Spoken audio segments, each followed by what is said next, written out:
I think we are plunging into the abyss. We now know that these documents exist regarding the president's conversations with the former FBI director. We need to get those documents immediately. The Senate Intelligence Committee has asked for those documents. If they do not get them, they should subpoena them. I'm encouraging the committee to take that action. They should also subpoena the tapes that the president's referred to. We're not sure if those tapes are real or fictitious, but I guess we find out by asking for them. So when you have this sort of information about the potential obstruction of justice in America, you have to get to the bottom of it. And we have to get to the bottom of whether the campaign, the Trump campaign, conspired with the Russians to destroy the integrity of America's presidential elections.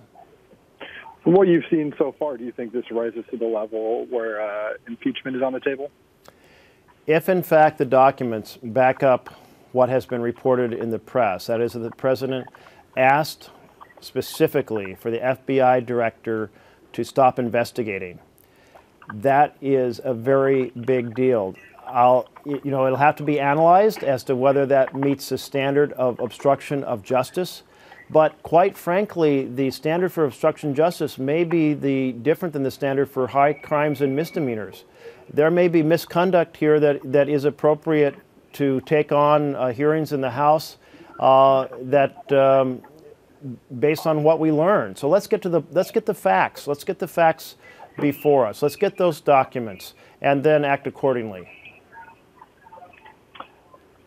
It's my understanding, and tell me if this is still the case, that Rod Rosenstein is scheduled to brief the Senate tomorrow. Is that still on? And if so, what do you plan to ask him about the Comey firing? What do you hope to hear? Yes, or what do you want to hear? That is still on. And what happened was the Deputy Attorney General, Rosenstein, was very involved in crafting a cover story for Trump for the reasons that he was firing the FBI director. What I want to know is, was he asked to create a cover story, and therefore was he involved in misleading the American people?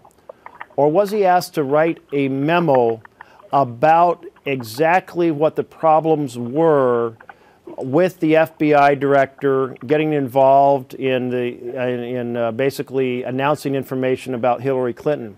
I mean, nobody bought the cover story. The cover story was the president's firing the FBI director because the president got very upset about the way that the FBI director treated Hillary Clinton. If you believe that story, then I've got oceanfront property for you in Arizona. I mean, there's no way the president woke up and said, I'm worried about Hillary Clinton.